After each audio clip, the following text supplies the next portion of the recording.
Welcome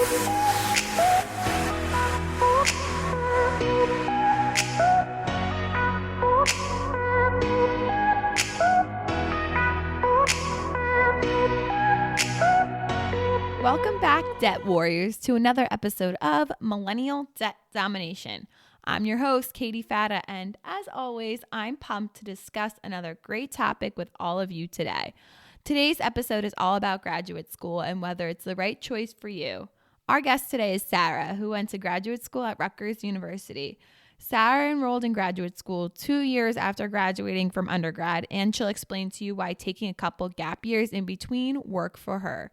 You'll also hear her weigh out the pros and cons of taking a gap year or not.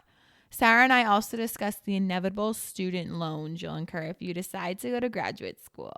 Finances are a big reason why many people decide not to go to graduate school.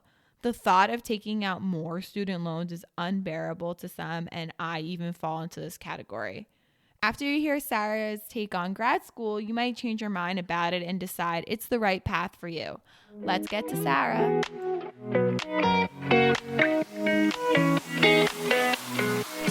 Hi, Sarah. Thank you so much for being on the podcast today.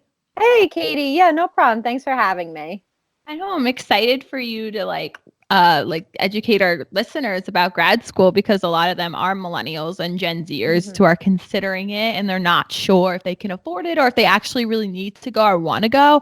So I'm excited to get your insight. So would you first be able to tell our listeners where you attend undergraduate school and what your bachelor's degree is in, and like when you're on track to graduate, all that stuff? Yeah, sure. So I went to Montclair State University in North Jersey.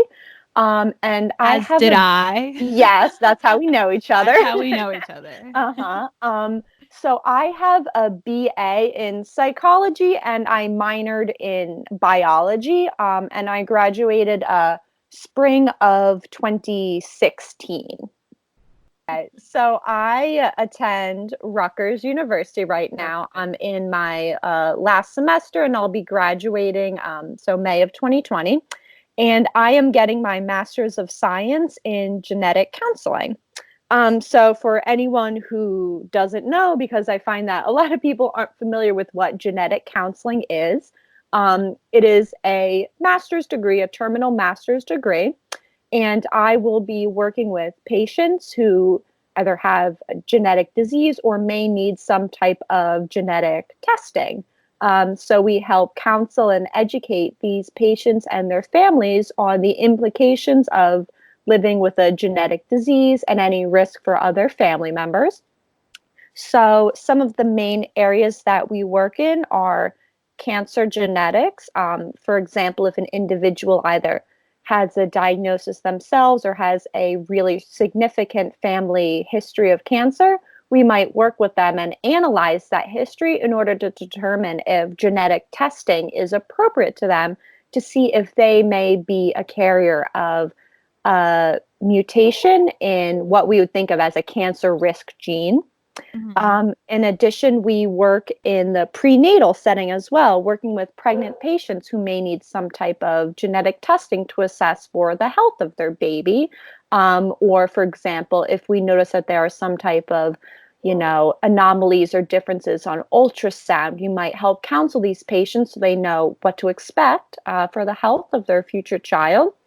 And finally, we work in pediatrics as well. So that's working with kids who may either already have a genetic diagnosis or working with really medically complex children in order to determine if genetic testing would be appropriate for them to hopefully figure out, a diagnosis there. Yeah. No, it's such a unique field. Like I didn't even know about it until you started studying it. So did you know you wanted to attend grad school before you started your undergraduate career? Was it something you figured out while studying for your bachelor's degree? And then when you finally decided you want to go, how did you know that this is what you wanted to do? Did you figure that out in undergrad, or did you figure it out? When did you figure it all out, basically? Right. So I think I went into undergrad with the idea that I would likely end up going to graduate school at some point in the future, but I definitely didn't decide on genetic counseling specifically while I was in undergrad at all. Hmm. I knew I wanted to do something that kind of combined my studies in psychology, counseling, and biology as well. But the topic of genetic counseling specifically wasn't introduced to me in undergrad. Okay. So I ended up doing a lot of research just on my own, really looking into different programs that could kind of combine those two fields. I spoke with my professors a lot. In particular, there was one of my psychology professors where we didn't even specifically talk about genetic counseling, but just about grad school in general, whether I Yeah. was kind of ready to move into that straight from undergrad.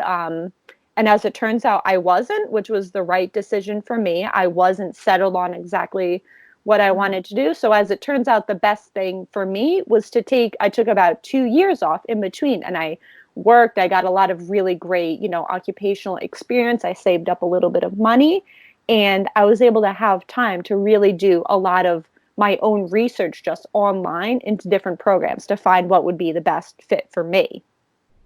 Yeah, so I was gonna ask you if you went to grad school right after, but you Hmm. kind of answered that already for me. So how many years did you take off if you want to remind the listeners? Right. So it was 2 years total that I took off. Mhm. And I didn't specifically plan that. That's kind of the way it just ended Just up. how it happened? Yeah, that's just kind of how it happened for me. Because I worked for a bit and researched some programs. And then when I had finally settled on genetic counseling, it was probably a couple months to a year after graduation. So there were Hmm. a couple other things that I had to do. I had to take, believe it was two other classes that I Yeah. needed as a prerequisite for the Yeah. program. So what I did was, get some good job experience. I worked in a mental health like counseling center.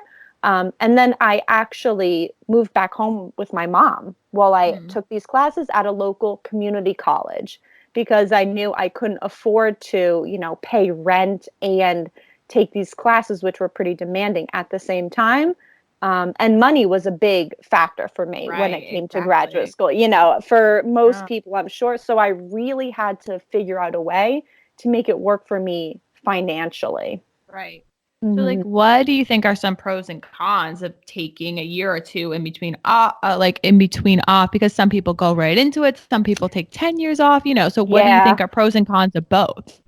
Yeah, so it really depends on the individual. For example, some of my classmates in my program went straight through from undergrad Mhm. because they knew by their like sophomore, junior year that they wanted to do genetic counseling. And many of them were either biology or genetics majors, so they already had all those prerequisite courses completed. And in addition to just prerequisite coursework, at least for genetic counseling programs, there are some other kind of pre-requirements that they want you to have before going into the programs. They really like to see that you have some type of like Right. counseling experience. Some people work as like crisis counselors on the phone. They like to see that you're able to work with individuals with disabilities and differences and things like that. Mhm. In addition to that, they do like to see that you've done some job shadowing as well, Mhm. that you've maybe kind of done your research and understand the role that a genetic counselor has. And you can really see yourself being able to fill that role because it is a pretty demanding job to have. Right. So for me, it was really helpful to take those gap years off because I could accomplish all that on my own time while living at home for a period of time and working and saving money. So I would Yeah, that's the definitely main say point. that's really one of Yeah. the main things for me. I had to save up money before I went back to school. Um, I got some occupational experience to kind of boost up my resume, and I figured out what it was I actually wanted to do. Because Mhm. by the time I was graduating undergrad, I didn't have it nailed down whatsoever. So it wouldn't have been smart for me to commit to a program that I Right. wasn't sure I would actually, see myself having a career in. Right. Um, so also I think it's good for some people to take kind of a break from schoolwork because you can get really burnt out. right? Especially if you have demanding classes. And for me, it was nice to kind of take a little break from that, and also be able to pay off some of my undergrad loans with my salary. Yeah, that's what I was just going to ask you. Do Uh-huh. you have undergrad? You don't have to tell us how much, but just in general, do you have loans from um, undergraduate? yeah, so I did have undergraduate loans. Hmm. I didn't have a huge amount for a few reasons. First of all, I went to a state school, Yeah. right? So that was a really big factor in deciding where to go for undergrad. I went to a school that, didn't wasn't as expensive. I I also, still have a lot of loans. yeah, I mean, I still have undergrad loans too. I still Yeah. do. I did have a bit of scholarship money, Hmm. just from my academics, not too much Yes. though. And Yes.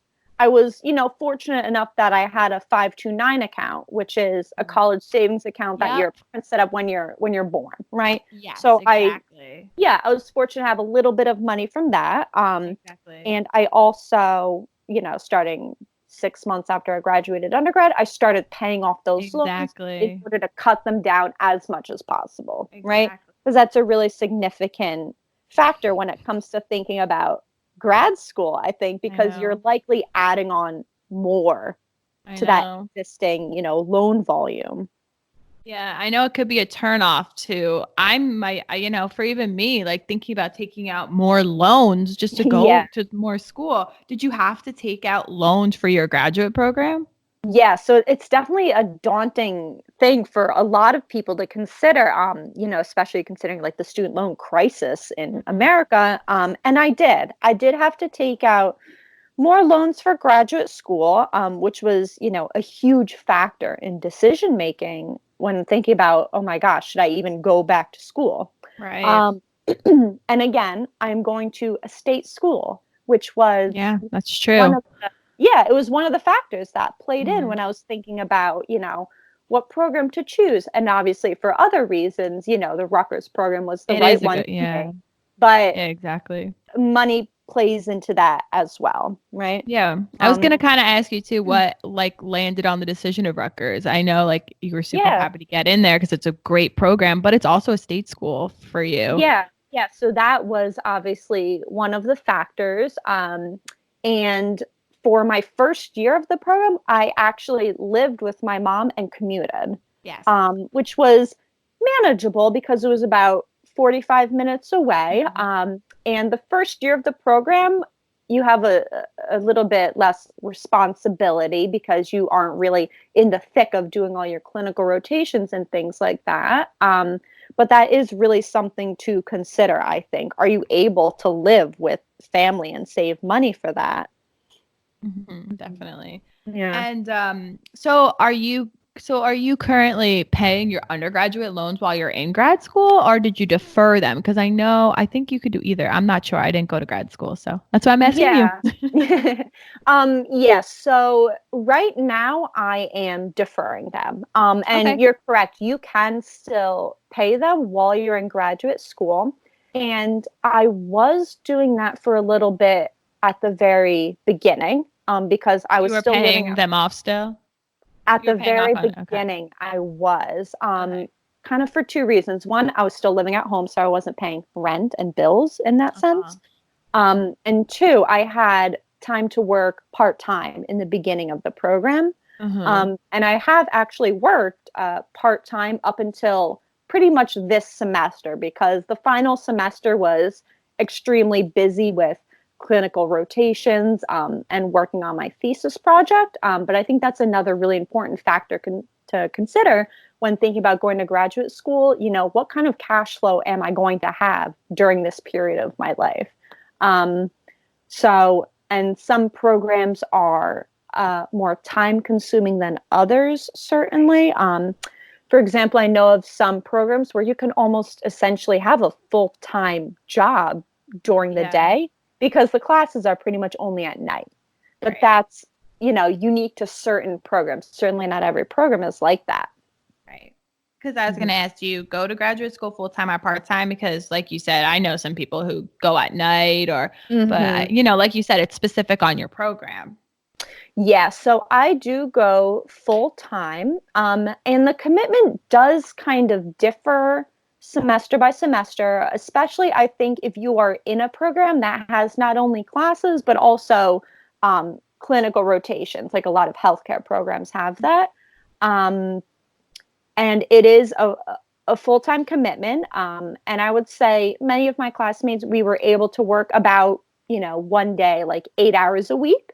So there Mm-hmm. definitely is an opportunity to make a little bit of spending money there, for groceries and occasional fun night out, things like that. But in my case, for the second year of my program, when I really had to, show up for a lot of clinical rotations and dedicate a lot of time to that, I actually moved closer to New Brunswick because Mm-hmm. the commute was it was pretty draining. It was great that I was able to save money for that period of time. But, driving on 287 and 78 during rush hour just kind of does something to you. And I would So, say, yeah, definitely. yeah, like that's something to consider, I think. Yeah.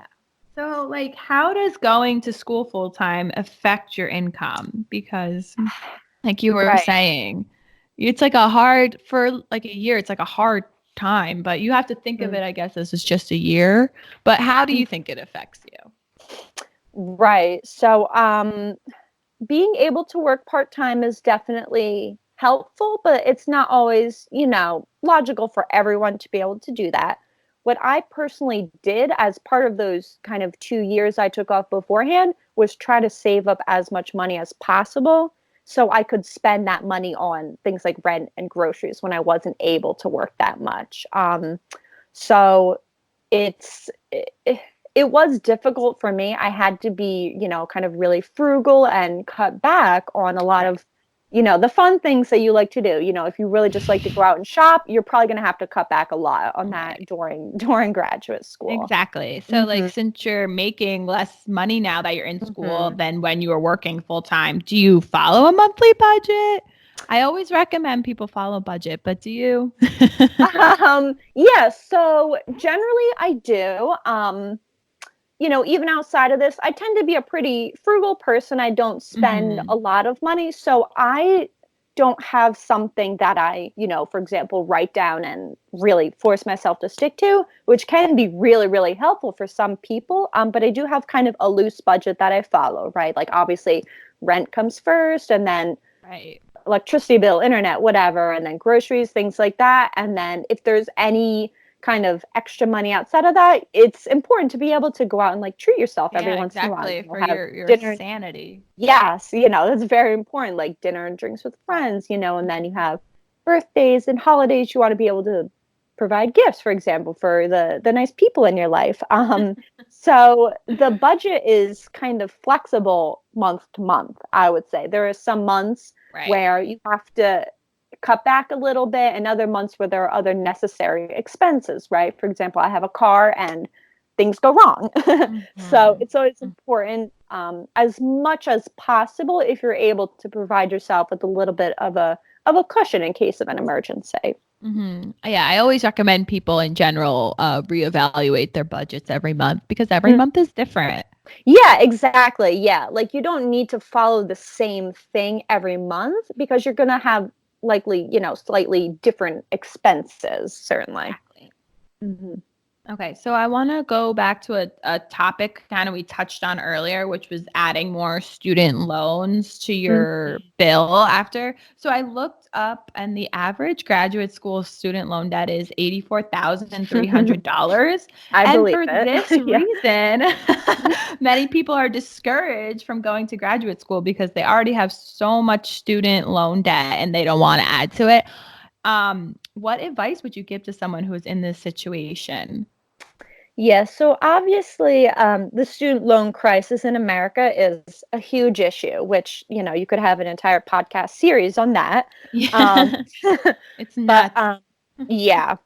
So, as for advice, I would say take account what your salary, might be approximately in your chosen field, right? Because that'll affect your ability to pay off those loans, right? So you want to think about your personal ability to budget, Mhm. not just during graduate school, but also in the future when you'll be paying off loans, and you'll likely have more bills as well if you're living out on your own and paying for a lot of things on your own. And you really have to ask yourself, how comfortable am I with being in debt for a while? Right? Because that's Right. the reality of it. Like in the Mhm. future, am I going to be able to work monthly loan payments into my budget? And how aggressive do I want to be with paying them off? Am I okay with paying off the minimum? Or do I want to be, really aggressive and see how quickly I can significantly cut down my debt? Um, and personally, for me, I was okay with that. I was okay with having some student loan debt because I knew I was going into a field that had really great, job opportunities.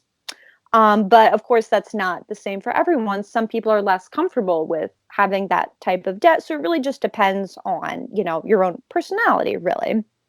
Um, and then another thing to think about is, are there ways for me to save money or even make a little bit of extra money during graduate school?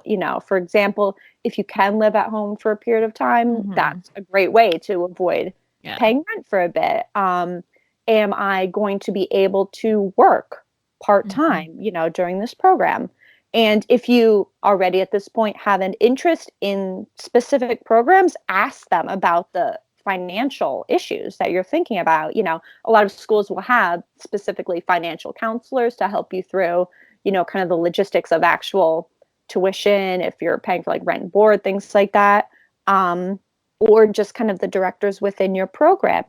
This is something that they deal with as well. There might be, for example, like jobs on campus that they can get you set up with. I know some of the people in my program have jobs sort of within our program. They act as like TAs for Mhm. a Mhm. professor, or they Mhm. help with other professors who are doing research and they get paid for Mhm. that. Yes. Exactly. In addition to Yeah. that, the apartment complex that I live in actually does slightly discounted renting for Oh, students. Right. So that okay. was something that worked out well for us. And you really just have to do your research. Yeah, you have to see like what's actually out there that can Yes, help you. there's definitely a lot of options out there, but you do kind of have to take it upon yourself to ask for help. Yeah.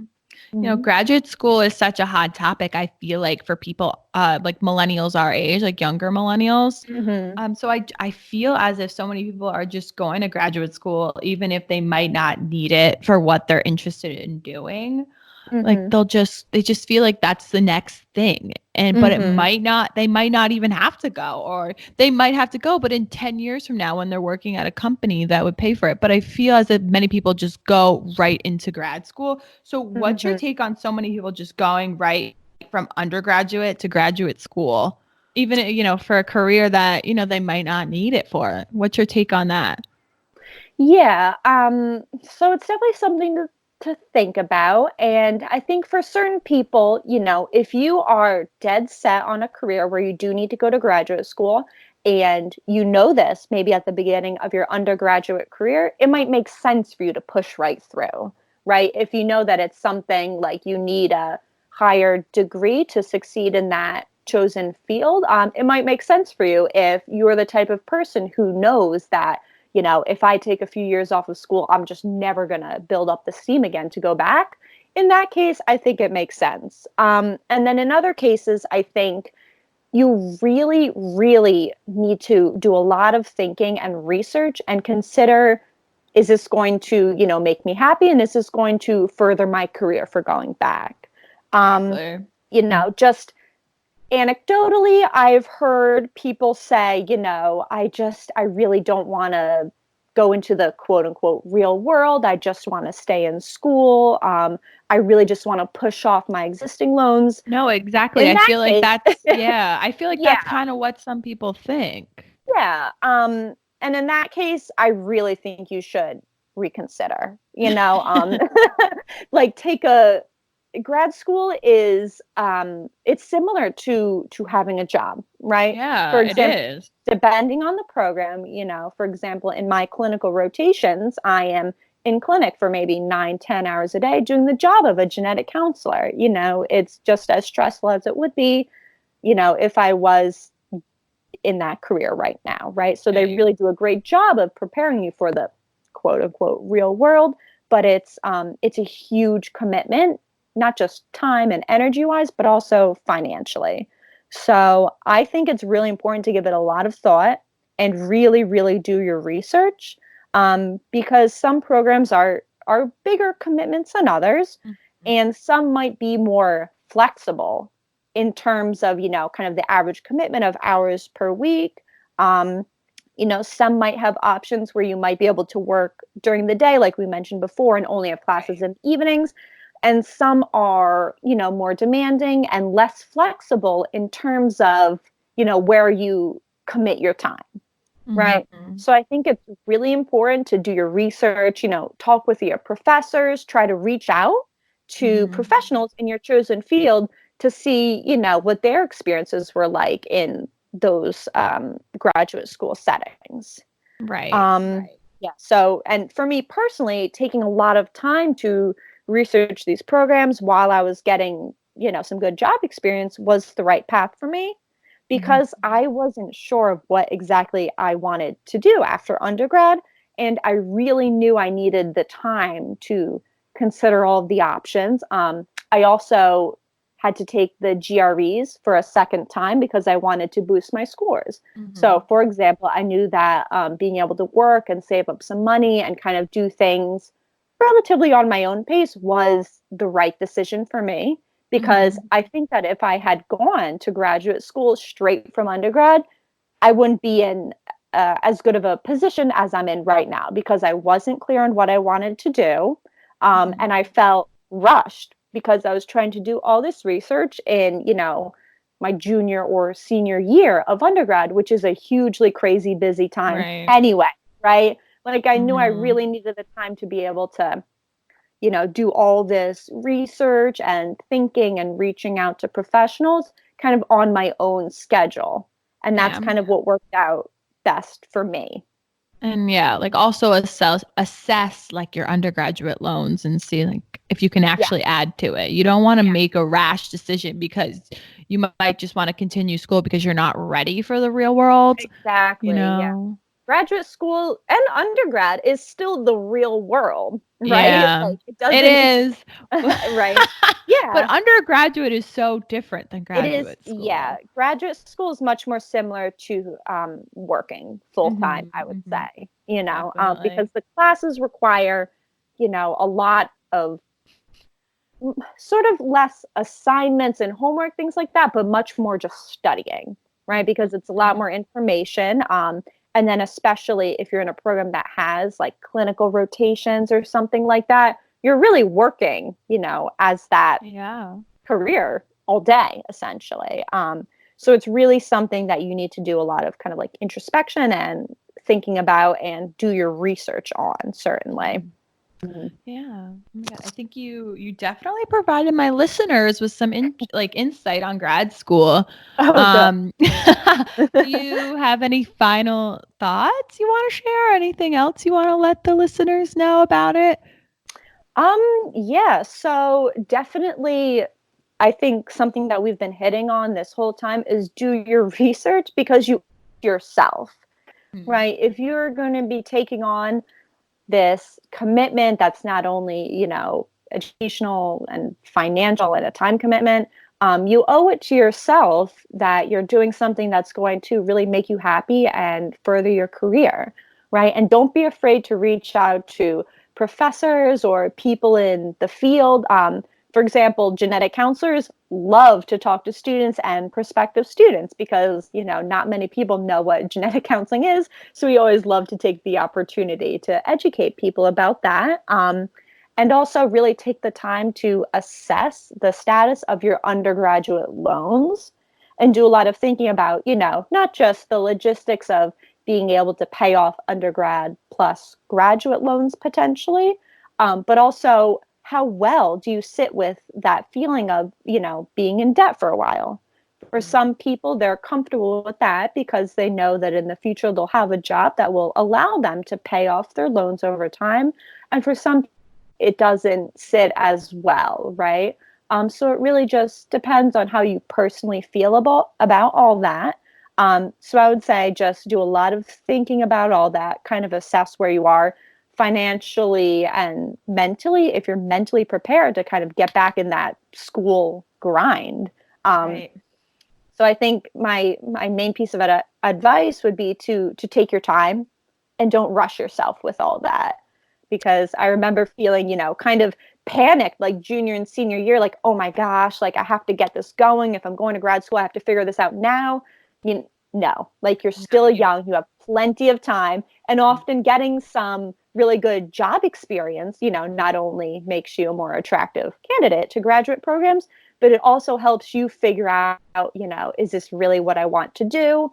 And where do I really see myself being happy in a career? Because at the end of the day, it's about you, right? You have to make sure that you're doing what's right for you and your future.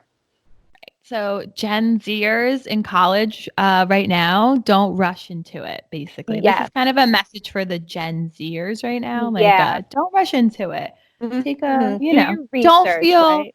yeah, don't feel discouraged or like if you don't go right into it. Don't feel discouraged, I guess, by taking a gap year. Oh, yes, certainly. I think sometimes, younger, very ambitious people have this complex where they're like, I gotta succeed by age 25. I have to be in my perfect career right away, making lots of money right away. And it's really not true. Sometimes the best thing you can do is kind of take a step back and reassess where you want to go and how you're going to get there. For me personally, that was really the trick was. I was speaking with one of my professors in undergrad when I was trying to figure all this out. And she said, you've been doing this, crazy grind for 4 years now, just throwing yourself all into your studies and, extracurriculars and stuff like that. You need to take a breather and step back and reassess, am I going with the rest of my life? And it really ended up being really, really beneficial for me. Because when I kind of stepped back and did my research, I figured out, okay, this is where I'm going. And I made a plan of how to accomplish that, not just in terms of the education, but also financially. And that ended up working out best for me. Everyone's path is different. Some might be ready, some might not be. So you just have to, I guess, reevaluate your like as a person. You have to think, okay, no one knows you better than yourselves.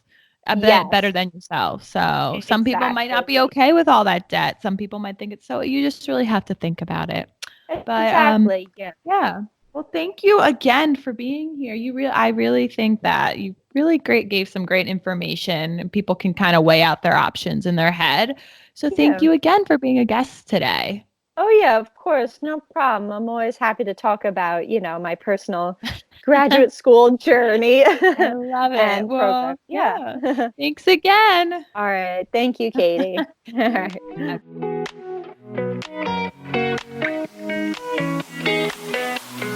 That was another great interview, and I think Sarah really gave some great information for us about grad school. I liked how she touched on her program and explained that not all programs are the same. Like sometimes you'll be able to work a full-time job with your program, and sometimes you won't be able to work at all. Like I said, everyone's path is different, and you really have to research and think about the path you want to take and if the debt will be worth it. If you're not 100% sure that you want to go to grad school, it's totally fine to take a year or 2 or 5 or 10 or however many years you need to take off.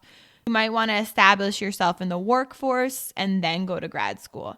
There's also nothing wrong with not going to graduate school. Some fields don't require it, and you can be just as successful with just an undergraduate degree as you can with having a master's and a bachelor's degree. If you have any more questions about this topic, feel free to reach out to us on Twitter. We're at NavicorpR, and let us know you heard the podcast. Make sure to subscribe to Millennial Debt Domination wherever you get your podcast and rate and review us. I'll talk to you next time, Millennials, Gen Zers, and everyone else listening. Bye.